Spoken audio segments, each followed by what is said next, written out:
that lets you save. Who cares? So they all go into this like waterfall watering hole, and they want to like go swimming with us, but it's like a community bath time. Like everyone, like there's a bar of soap there. One bar of soap.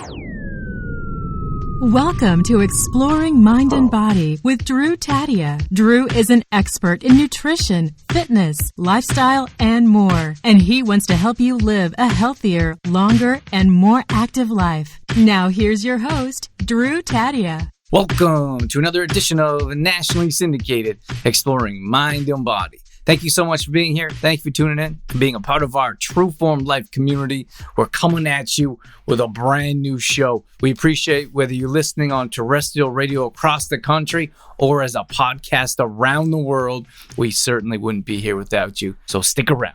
We got all that coming up.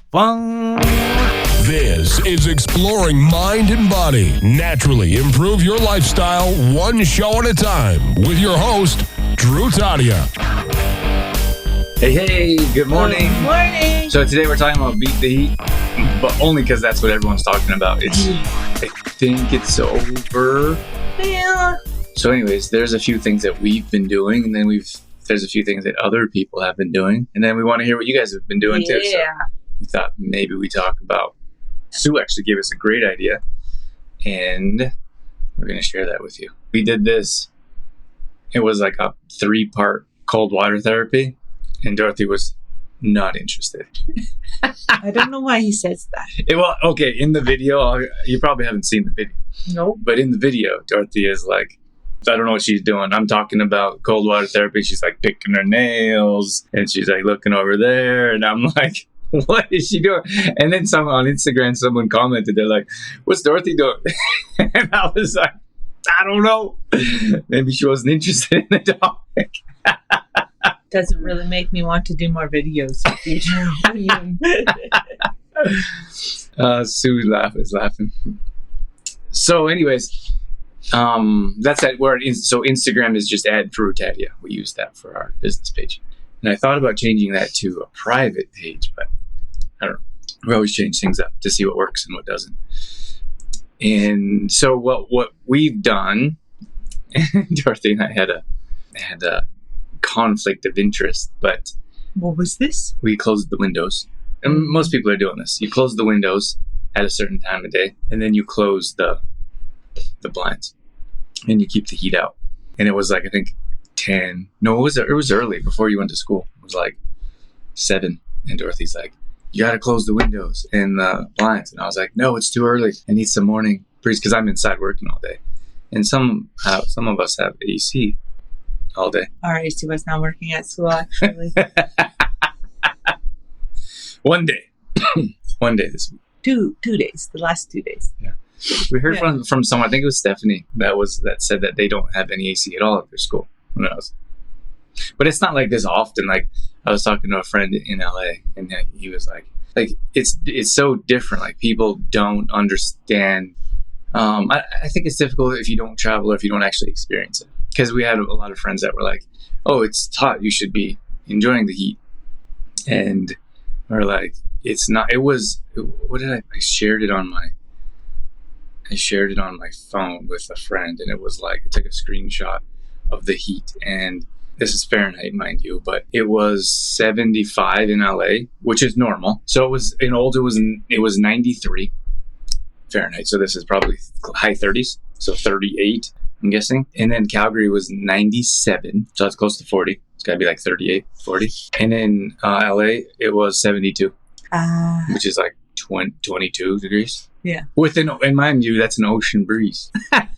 So here, it was like scorching hot. And of course, there's an ocean. So I was talking to some people here. I was actually talking to Cindy Gill, and we were having a conversation. She's like, well, you should be getting used to the LA weather. And I was like, it's not LA weather. This isn't LA weather. This is like, I don't know. This is like Arizona, it's like Arizona or Nevada weather or something. Yeah. Remember that time we were driving through Arizona and we made a stop?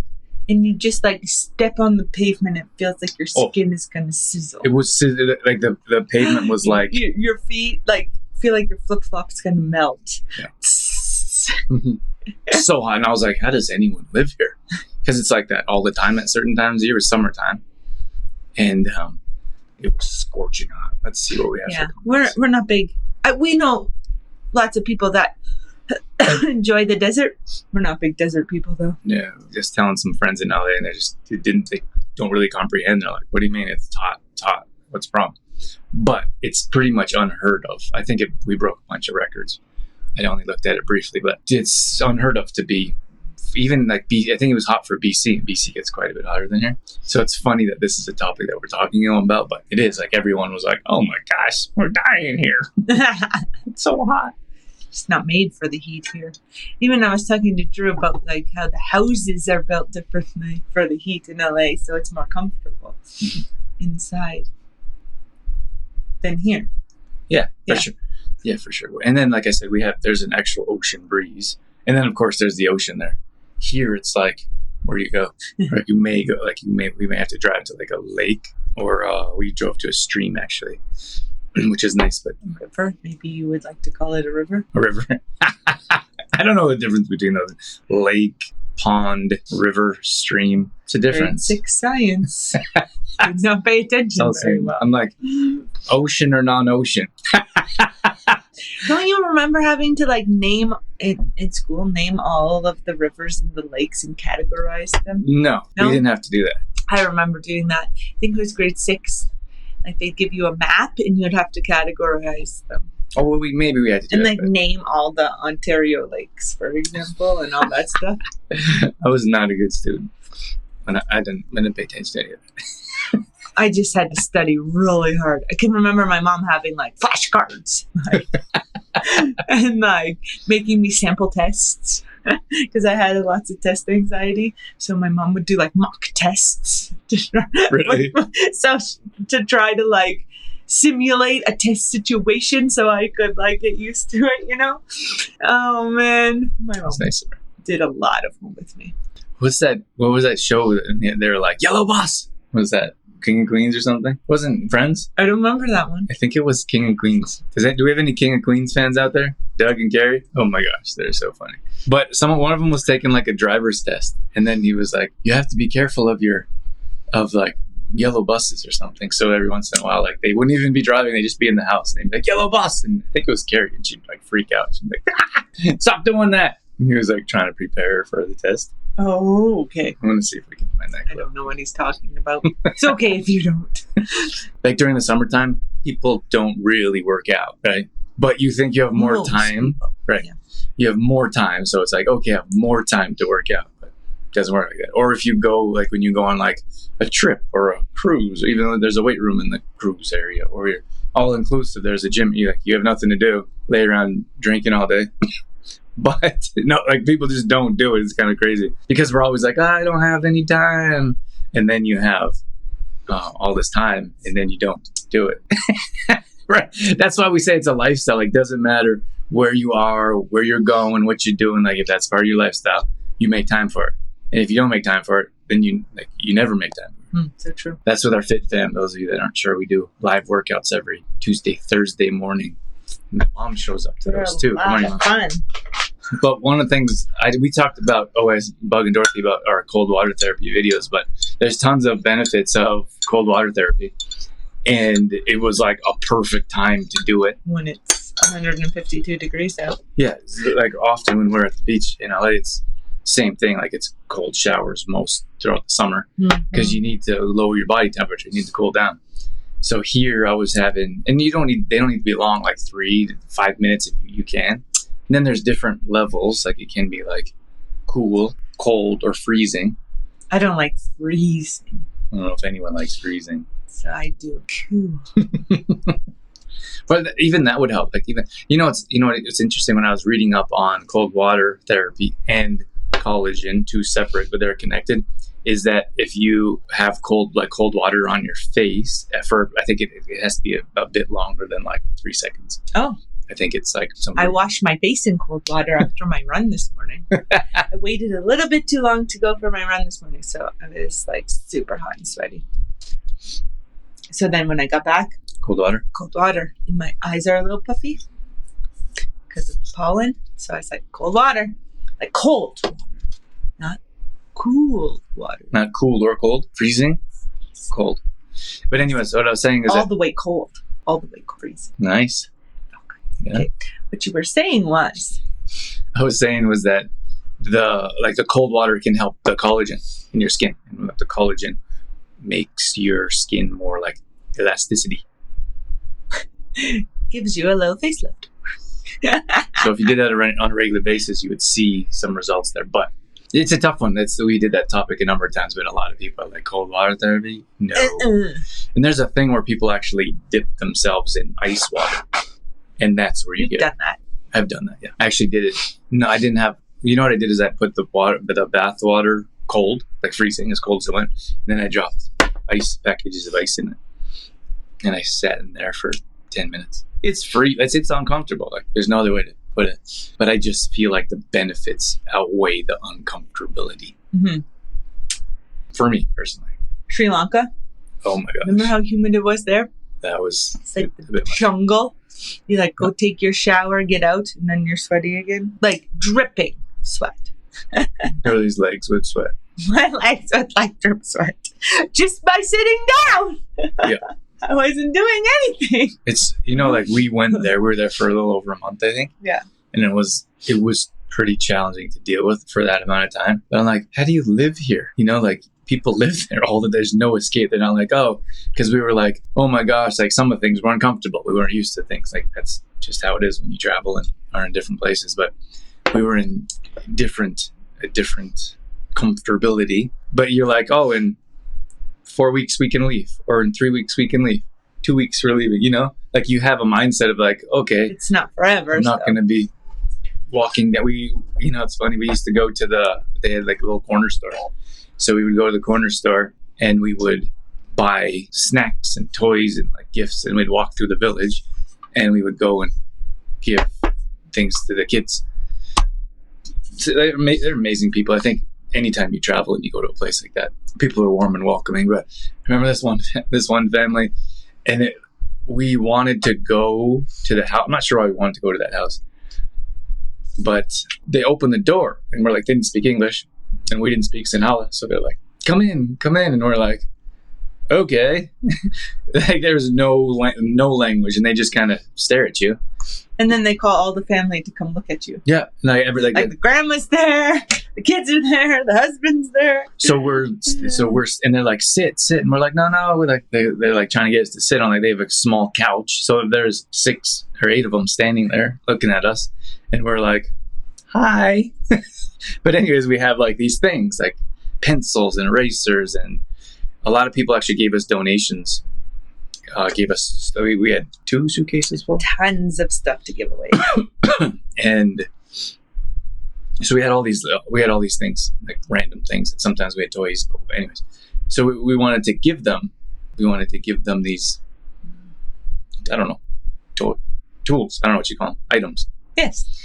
And so we gave that to them, and then you couldn't, like, what do you do? So we gave that. We were like, oh, we have these things, and they're like, then they come in. So we sit, and we're like, okay, here's the things, and then we like kind of sit and smile, and we say hi to the little kids, and then you have like, okay, bye. But it was just amazing. It was like we're obviously foreigners and very strange looking, speaking to them. Like we were in a very remote village. It wasn't tourist. There wasn't hotels close. There's nothing. It was like in the middle of the village. In the jungle. And so we show up and people are like, come in. And we're like, wow. Like we'd be walking through the little village and people would just stop and watch us, like stare at us like this. Because I don't know if they've seen somebody with light skin before. Probably not. So they would be like, whoa. We actually went to one village and they brought the whole village. It was crazy. We were like mini celebrities.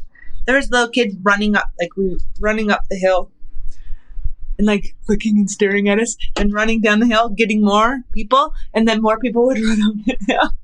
There was like dozens of people at the bottom. We were at someone's house at the top of a hill, and this older gentleman. He was climbing trees and getting some kind of like natural syrup for us, and jaggery. And anyways, so we went to see that family because we knew this guy did that stuff. And then at the bottom of the hill, there was like they just kept bringing people from the village. There's like dozens. The longer we stayed, the more people showed up, and they just kind of like were staring at us. And then every once in a while, a kid or a couple people would like run up like a little bit closer to us, and then they'd run back down to their crew. But it was fun. It was fun. It was a different experience. But getting back to the whole heat situation, like they're in that heat all the time. There's no escape. You just have to accept it. Yeah. You know, it was funny in this one village that Drew's talking about the heat. There is this little waterfall. Remember the waterfall? It was like this little watering hole, I guess, with like a little waterfall. And it's after supper, and it's like, I don't know what time it is, but after supper. And then everyone's like, come on.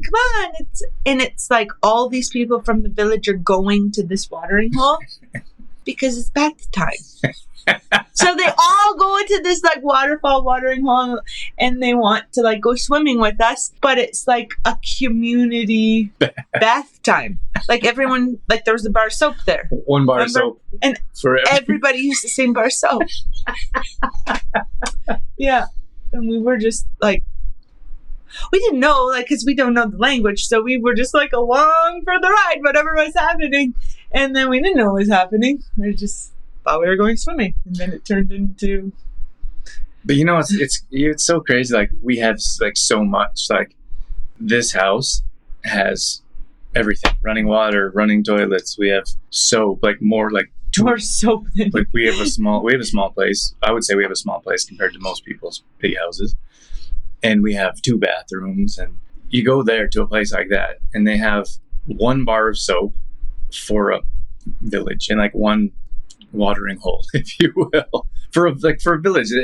I don't know how many people there were. Like, I don't know how many people. 30 people. Yeah, wasn't like 500 that we could see, but there's about probably 30 people around there, and it wasn't that big. Like it wasn't. You weren't like this in the watering hole. No, but it was relatively small. And then there's 1 bar of soap, and like so you go and you grab your bar of soap, and you go to this one little area and you wash yourself. Then you jump back into the main pool. Where the kids are like splashing. They're so happy, like so happy. And here, like our kids are like, give me that iPad. Or like, can I see your phone and play some games, Mom? Like, get outside, you little.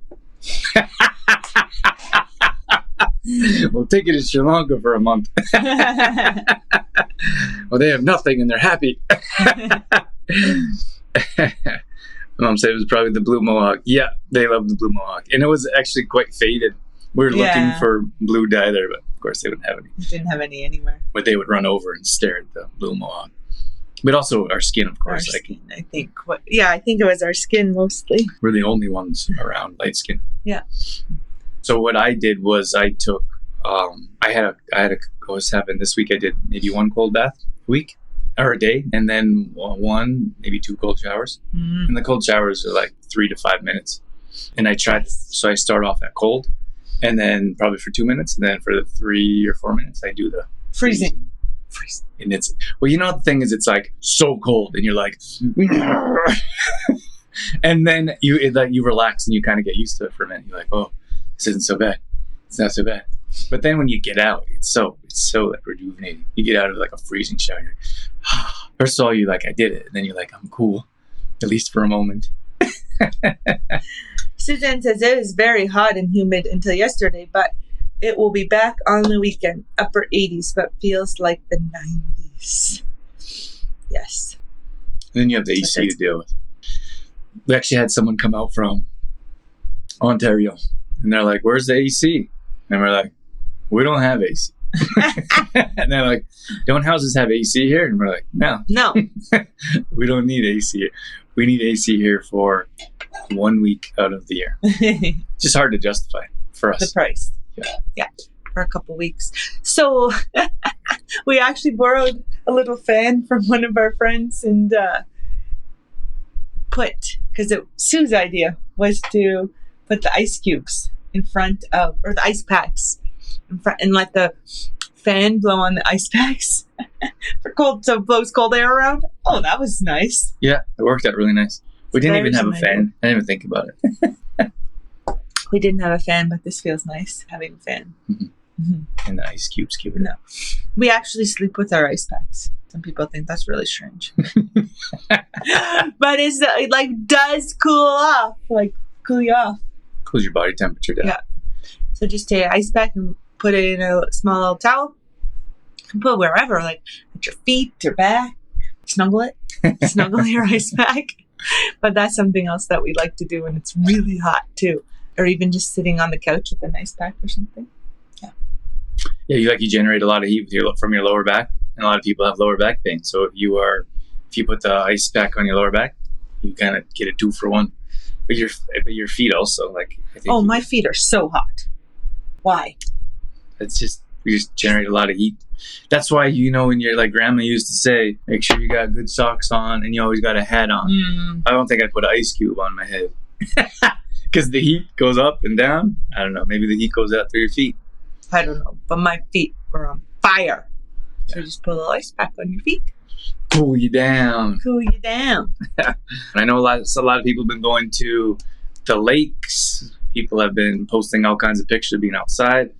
I'm like, oh, how could you be outside? I'm an outside person and I like the heat, but being outside in that was like, no thanks. I honestly feel bad for my skin being outside in that. Like, even if you have sunscreen on or whatever, covered up, I'm like, it's bad. But it wasn't even the sun. Like in Alberta, we have like the dry, direct sun, and then in the shade, it's cool. Yeah. But this last week, you walk outside and there's a sauna. You couldn't get shade, you couldn't get relief. You had to be in the car for AC. We went for a couple drives. We did. That's another way to beat the heat. Beat the heat. We went for a couple of drives in the AC. Yes. It's kind of nice. I went for a drive. You were doing something else actually, and I was like, I was at a friend's house that had AC. I invited Drew along, but he did not want to come. So I did a little drive, and I was actually going under the speed limit, which is rare. When we were driving yesterday, Drew was driving so slow, and I was like, "What are you doing? You just having yourself for a little cruise." He wanted more time in the AC car, I think. Yeah, but I was also enjoying the ride. But this got me thinking. I was thinking, and I was like, it's a whole different mindset when you're going somewhere and you've arrived at your destination. Are you with me? Mm-hmm. Like, do you see the irony of it? Like, so everyone's like rushing through life. Like, you got to get something. You got to go somewhere. You got to be somewhere. We always got to have more things. But let's say that you're traveling through life and you have, you're going to your next destination, but you have what you want. Like, for me, it was like I'm driving and I'm already there. Like, I don't even have anywhere to go. I was just driving to enjoy some ACs, enjoy the drive because I was inside all day. And that was the destination. And I just feel like so many people are trying to get somewhere. But what if you're already there? It's just so different. Like, it's a different mindset. Mm-hmm. Like, you're already enjoying the traveling, you're enjoying being where you are. But so many people, they don't enjoy anything until they get, we talk about fitness, for example, or weight loss. Like, so many people just want the weight loss and can't find a way to enjoy the journey, or enjoy some workouts, enjoy some good food, clean, healthy food. They can't figure the ability to enjoy that process. The problem is that when you get there, you get to your end destination of 10 pounds of weight loss. Then you want another 10 pounds. So you only enjoy a very small portion of it. You enjoy this much. Then you have another long journey to get to the next 10 pounds, let's say. Yeah. But if you could enjoy the ride, it's all enjoyable, not just the few minutes. It makes me think we went for a ride the other day and there was a guy driving with his camper behind him, whatever you call them. And just so rushed to get to where he was going camping. Dangerously. It was, we were going west on the 27, right? So one lane traffic. And he was making some pretty dodgy decisions, passing and weaving in and out. And I was almost felt bad for them because I was oh my gosh, they're just such in a hurry to get camping or get to their destination when you could just be taking your time and enjoying the ride out there. Mm-hmm. I don't know, as kids, if I think back to when me and my brothers were kids, a lot of the fun was in, I mean, we fought a lot in the car too, don't get me wrong. She's touching me, her foot's on my side. But a lot of the fun was in the car playing those like car games, or like the I Spy games, or the punch buggy, no punch bag. I don't know if that would be a fun game.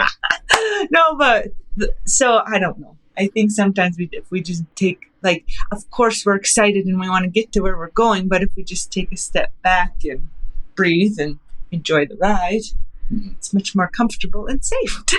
Right. Well, like we were watching this, like we were just cruising, like probably slower than the speed limit, just cruising, and then the guy like swerves around us, and then he's in front of us, and he swerves around some other people, like big truck, like big trailer, and Dorothy's like, "There's probably kids in there." I was like, "Oh my gosh, there's probably a family in there." Yeah, but anyways, we try not to like sit there and judge, but it was just a bit ominous.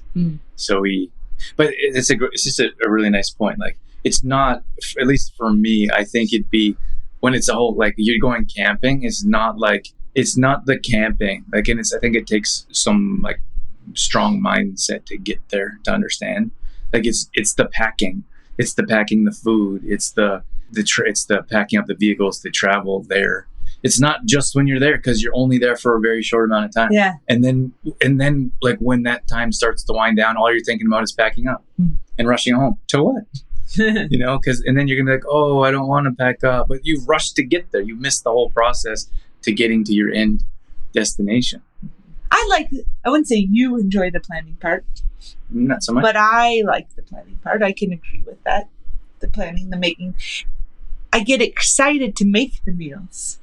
Like when we're making the meals, I'm like, oh, look at all this good food. I can't wait to eat it.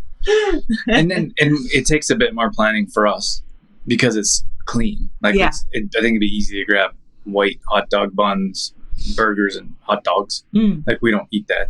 And we don't eat that camping either. We went camping the other night, and it took quite a bit of prep. Just for 2 days, it took quite a bit of food prep, right? It was a lot of work, and we're like, oh, like, is it worth it for just one night? Or, you know, like, wow. But it was nice to get out, and it was to take a break, and it was definitely worth it. But it's to do that all the time, it's a bit challenging. But then that just gave us a different angle of why people don't plan. Do the planning and the prepping. Like when you go camping, most people like hot dogs, hamburgers, easy chips, stuff. pop, like just throw it in the camper, let's go, instead of like putting time and effort into meal planning, the choices you made. Yeah, we did when we went. We did pre-make everything, like pre-cooked everything. So that takes a bit more time too. Yeah, just because we don't have we're not set up really for camping, right? It's crazy how many people have campers. Like, must be, it's an Alberta thing, right? Like, everyone has campers, and they are expensive. Wow. Some people told us how much their camping gear was, and I was like, holy, as much as our house. All right, team, have a wonderful day. We'll catch you a great weekend later. And we'll see you when we see you. Bye. True Form Life. All right, that's going to wrap things up for this edition of Exploring Mind and Body. Once again, thank you so much for being here. Thank you for tuning in and being a part of our True Form Life community. You can always find us on Facebook.com/TrueFormLife. We post up there a couple times a day on our story. We're always trying to bring you more content around living a healthy lifestyle, whether that be nutrition, fitness, lifestyle, and more. We also have free challenges that we do at least once a month. So if you follow us along there, you'll be able to join maybe a plank challenge or a squat challenge, Tabata challenge, whatever it may be. We'd love to have you join us. We're also on Instagram.com/DrewTadia. Again, we're posting up there a couple times a day along with our story, all dedicated to keeping you fit and healthy and on track. Our main website is trueformlife.com. If you want to check out some of our products, some of our services, or if you just want some great content from videos to blog posts and recipes and more, we got all that at trueformlife.com. Once again, thank you so much for being here. That's it. That's all I got. I'm out of here. As always, I'm your host, Drew Tadia, in health and fitness for a better world. Thanks for listening. You've been listening to Exploring Mind and Body with Trueform Life's Drew Tadia, fitness expert. To find out more about the show, Drew Tadia, or to listen to past shows, visit exploringmindandbody.com.